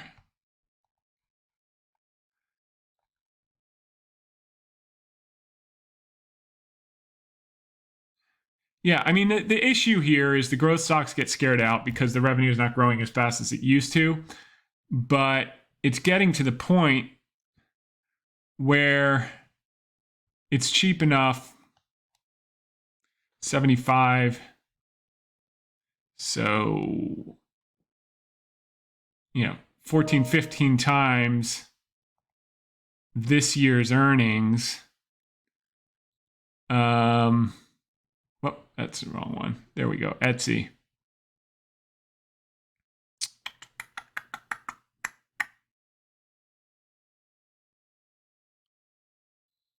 I think it's kind of interesting. I think this is a solid pick. This has obviously come across our radar. We've alluded to it.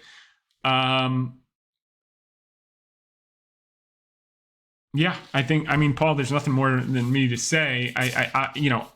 Now the work begins. Go listen to 8 calls, go read a few years of annual reports, go do all the diligence, see what their competitors are, see what their growth plan is, look at their investor deck, see the bearish theses, find out the sell side bull story, bear story.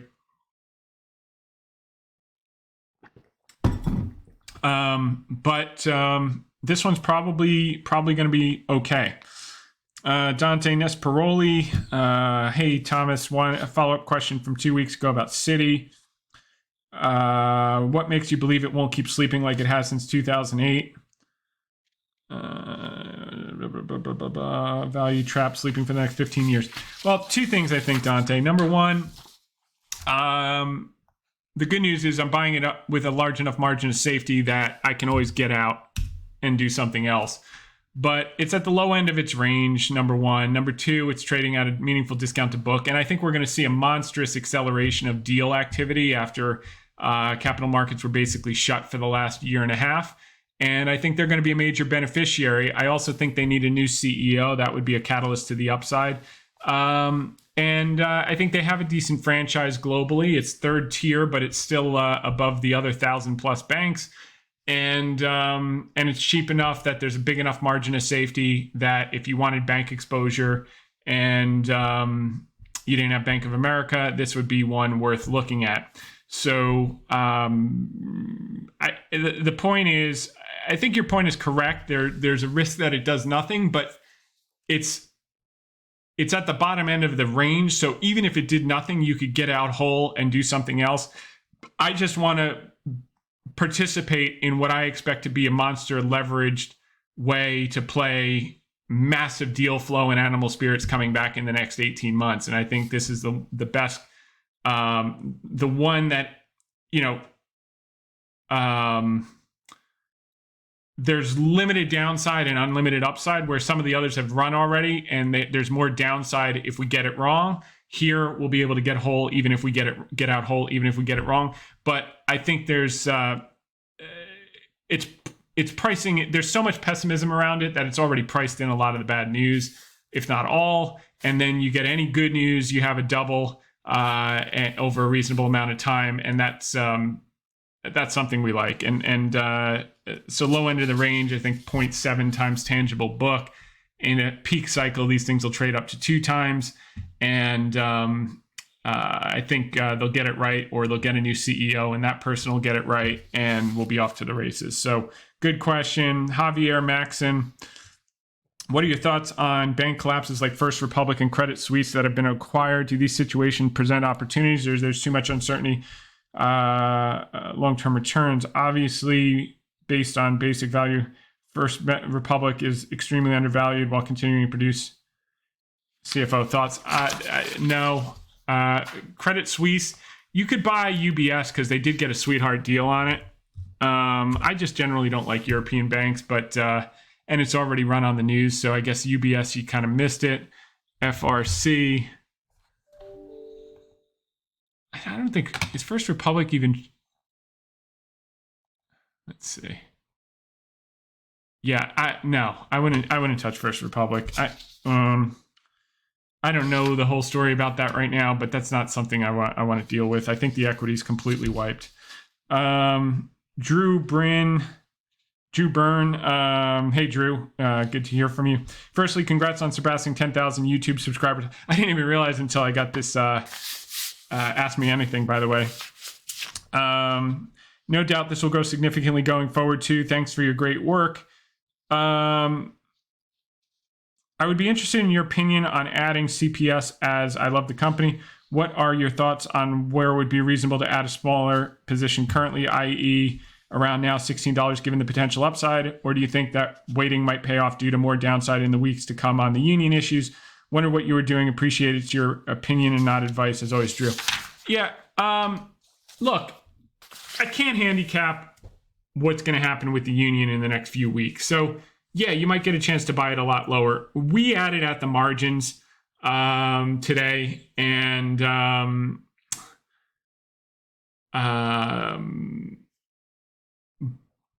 but we also acknowledge that we may have an opportunity to buy lower, and we'll do that. But they're talking, and next week is the next catalyst because they have to decide if they're going to strike or something. So the companies are kind of incentivized to come up with a reasonable deal. And if they do that, and then you wake up and the thing is $18-19, I don't think you ever get an opportunity. But if this thing drags on into September, maybe it gets down to 14 or 12. I don't know. But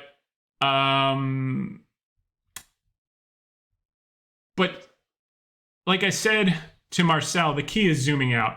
At the end of the day, if production continues as we expect it to continue, excluding a month off if this thing goes off the rails with the union, which I don't think it will, not with this administration anyway, then, whether you buy it at 16 or 14, are you really going to care in a year or 2 years when it's at 50 or 70 or 90 plus? I don't think so. So the answer to your question is,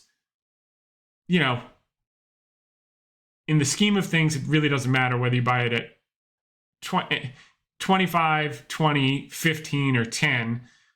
If you're in this thing for the long term. If you're a trader, I can't game out what's going to happen in the next 3 weeks, but I want to own it, and especially with some of the newer accounts, I'd love it to come in lower, but I don't know how lucky we're going to get with that. So you got to have some, and if the opportunity to buy more down happens, so be it. And if it doesn't happen, well, they didn't, they weren't clients in last May, so it is what it is. So, all right, Jeff Adams, wanted to hear your thoughts on CVS after California Blue Shield news. I know you had previously looked into it and weren't interested at the previous price levels.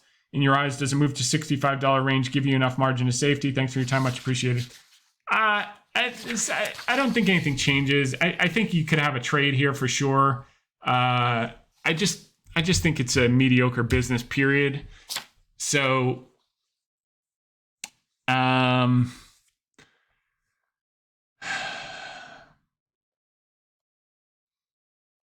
I think there's probably a trade coming quickly, imminently, but let me just see here.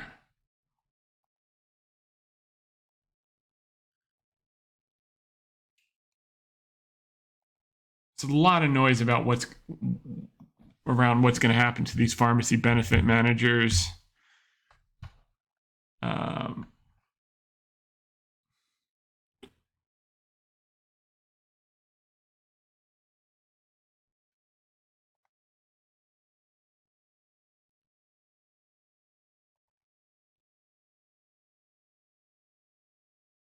I don't know.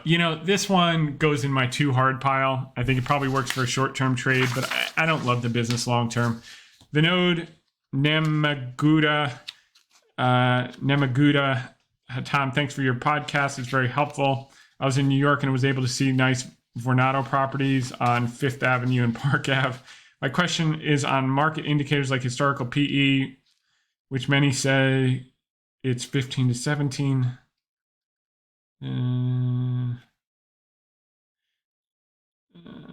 More stable technology. I'm trying to understand what these do these indicators matter for like the Magnificent Seven? No, I mean, what you want to look at as it relates to multiples is not relative to the market. Number one, it's relative to its historic range. Number two, it's relative to its historic and prospective expected growth rates. So one way to look at that is the PEG ratio, price to earnings growth. So, 50 times PE might be a very low PE if the business is growing earnings at, 100% a year for the next 5 years. And so it has to have context,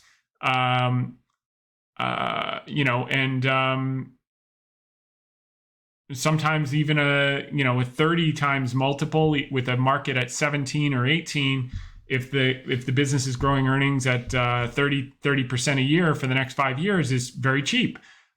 Or even if they're growing at 20%, sometimes 30 is good, depending on the relative and the moat and the business. So it's a case by case basis.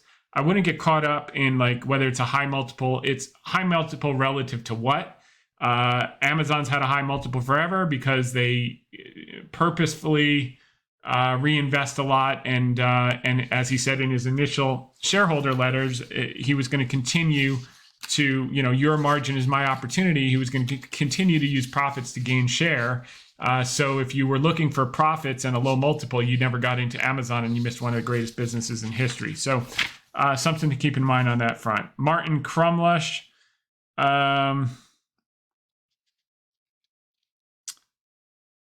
Date is this Thursday, August 10th. I think I covered this.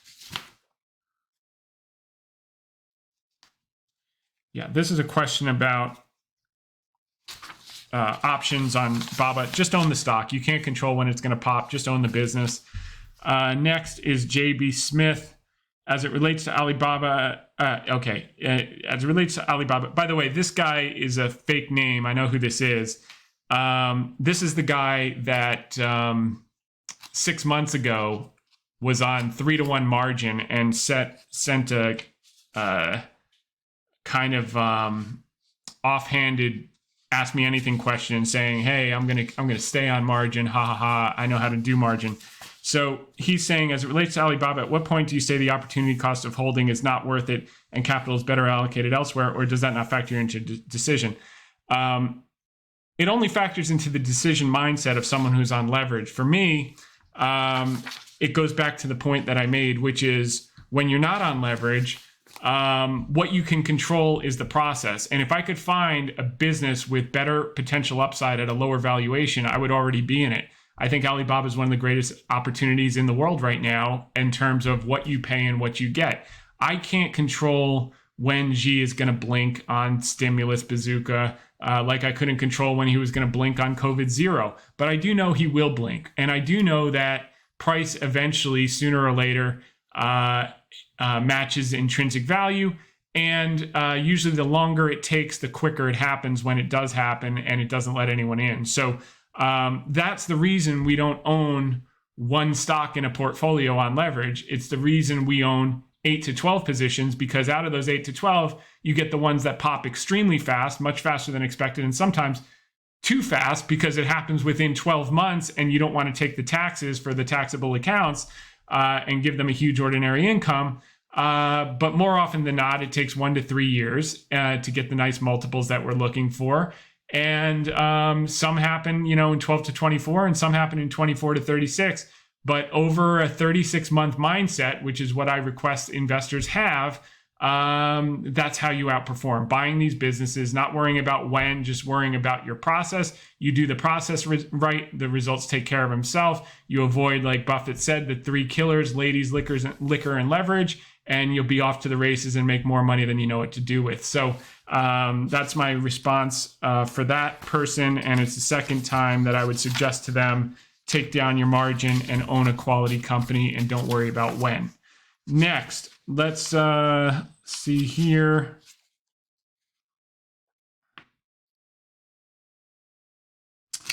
Okay. This is from...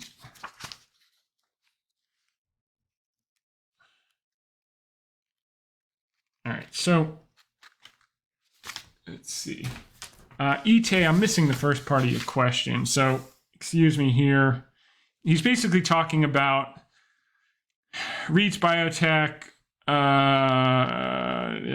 wondering how you think where the tail event, where the Fed drives into a wall while looking in the back mirror, keeps raising rates. I'm probably overthinking, and great businesses will have no problem surviving more rate hikes as we're still below where we were in the 90s. I think you answered your own question here. Thinking about this a lot the last couple of days, and it helped me steer from buying low quality, cheap companies more to your side of buying high quality on sale. I think it is conducive to better sleep. You, along with Monish, Buffett, and other super investors, are the closest thing I've had to a mentor, and I appreciate the impact you've made in my life. Would be honored to bid for lunch in a few years' time when I made something of myself. With appreciation, Ite. Yeah, maybe there will be a day when people will pay for a charity lunch with me, but today's not the day. I am flattered by your nice comments, and I think you're spot on. I think the market could handle a little bit more. I don't think they will do a little bit more. And the businesses that we own have enough margin of safety baked in that even if they torch the high multiple companies, these businesses will probably wind up doing just fine. But it does seem like there's some voices of reason coming to bear, particularly if you look at the last Fed minutes. And more likely than not, they're basically done, and then everything takes off at once. Biotech and emerging markets and BABA will trade together because that's a risk-on trade. That's a weak dollar trade. That's a compression of yields trade. And when they go very, very fast.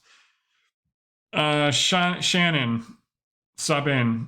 Tom, insert the usual laudatory comments about your great weekly show here. Okay, thank you. You posted lots of articles Saturday related to Wayfair. I'd love to hear your point of view on the stock at these levels. I looked at Wayfair for a while. We did nothing. We missed it. And there's not a lot more to say about it. Maybe it comes back down to the 30s and we take another look. I think the problem with it, why we didn't do anything, was that I think it was losing money. So it was a pretty easy decision. And we're very comfortable with errors of omission, not terribly comfortable with errors of commission. And yeah, they went free cash flow negative. And I think that was why we took a pass. Revenue started declining. Yeah, I don't like that. I don't like money losing businesses where the top lines are declining. and their cash flow from operations is negative, free cash flow negative. Yeah, now I know why I missed it, because I never intended to get involved, and I'll leave it at that. On to the next. Sophia Emma, hi Tom, thanks for being so generous with your analysis expertise. If you had to build a portfolio of up to 3 stocks that you couldn't sell for at least 10 years, which enterprises would you buy? As a point of clarification, you can choose less than 3, but no more than 3. That's an impossible question, because when the facts change, I change my mind. So, Alibaba, I wouldn't own for 10 years because I think China's toast after 5. I think we're going to get one more parabolic move. Maybe Amazon, but I think when you go through, maybe Google, but there could be a new AI player that we don't know. So technology is tricky. Bank of America is probably a decent bet, but that's not going to compound exceptionally fast, but it's going to be sure. I think Citi would be okay over 10 years. And then I would probably look for some staples like consumer product companies if I had to be in it that long. Maybe Kraft Heinz, maybe they'll get this new CEO will be decent. Something durable. Heinz ketchup is not going anywhere. Maybe Colgate if I could buy it on a big pullback. Those type of durable moat businesses that I don't have to predict anything. But some of them have run up too much. I'm trying to think of what's cheap now that I would be able to own for 10 years. I think in terms of 3 to 5 years. I really don't think in terms of 10. But yeah,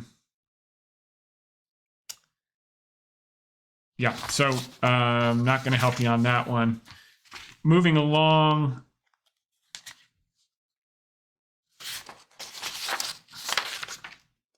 Another one got cut off. This is from, I think, Zach Tan, if I remember. He's talking about all the things that the Chinese government's done in the last week with the lowering rates and all the jawboning and all this stuff is positive. And he said, question, given that China has $3 trillion of foreign reserves and can defend its currency from devaluation after all the easing measures, wouldn't the consumers and businesses be the ones benefiting from this easing? Cash will flow to them, in turn boosting consumer confidence. Isn't this a dream setup for people betting on the economic recovery of China? Why are all the Chinese indices selling off? Are the participants not seeing it? Look, I agree with you. You're preaching to the choir.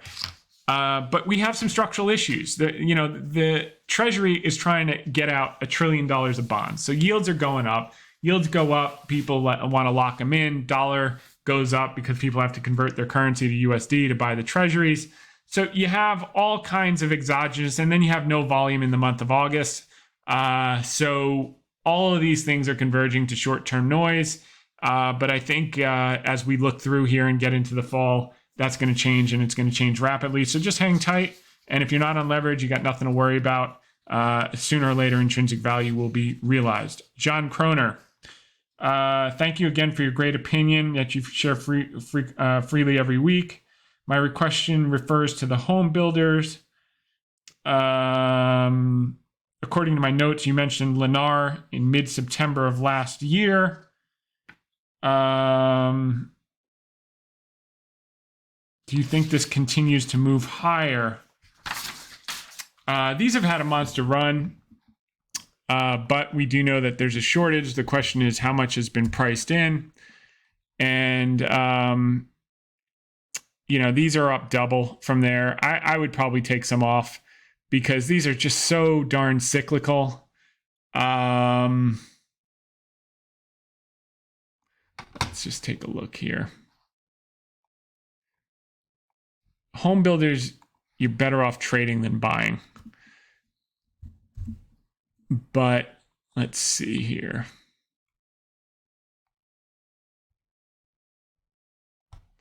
But yeah, every few years they get that cheap. Usually it's in the summer. And that's why we would have mentioned it.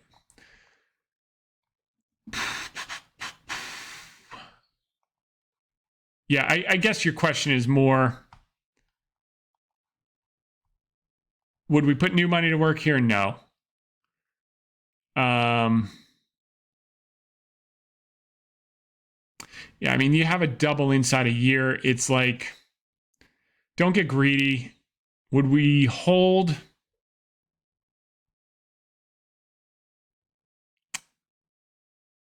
I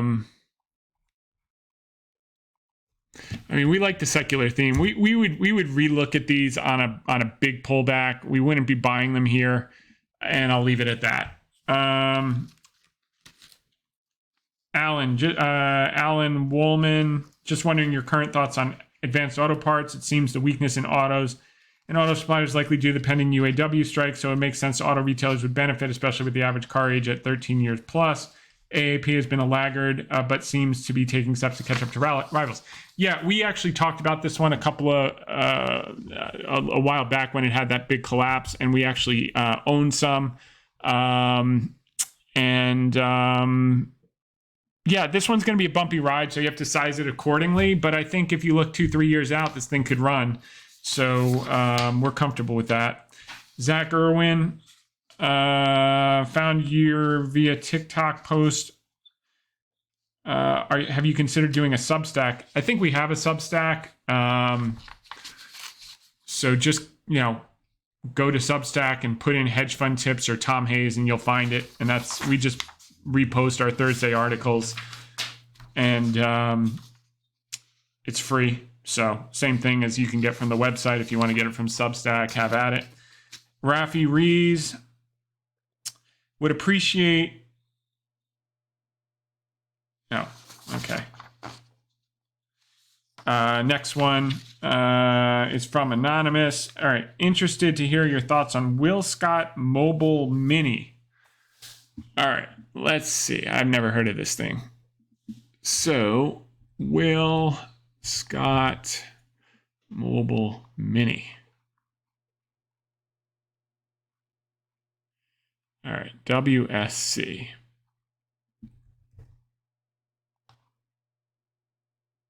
No, I don't even need to look at it. I'm not buying something that's up. It's already a 8-bagger in a year and a half. Absolutely not. I just won't do it. We want to find things before everyone else has found it, not after. It doesn't mean it won't go up another 8x. I'm just saying that the asymmetry is no longer in our favor. And I mean, look, I get it. The thing's growing. Everything looks great. It's trading at 25 times earnings and it's growing. Free cash flow. I mean, I get it. Bought in stock. They prepaid debt. So yeah, look, they're doing a lot of things right. I can see why you're interested. They're not compounding capital properly though, and their margins are rising. Yeah, I think I understand why you're interested. I think you're thinking about it probably from the right point of view.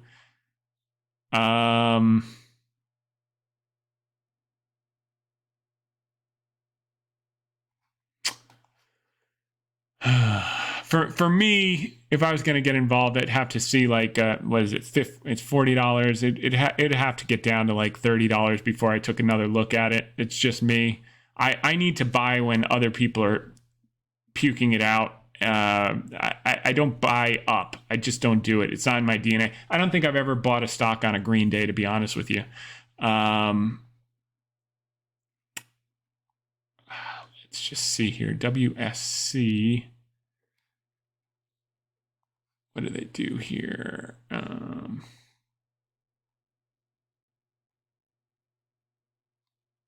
All right, company overview. Provides workspace and portable storage solutions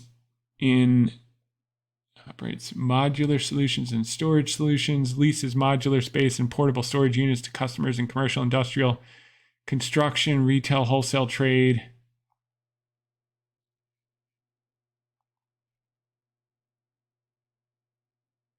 Oh, these type of mobile units. Is this the thing that Musk lives in outside the factory in Austin? Approach. Where's the products?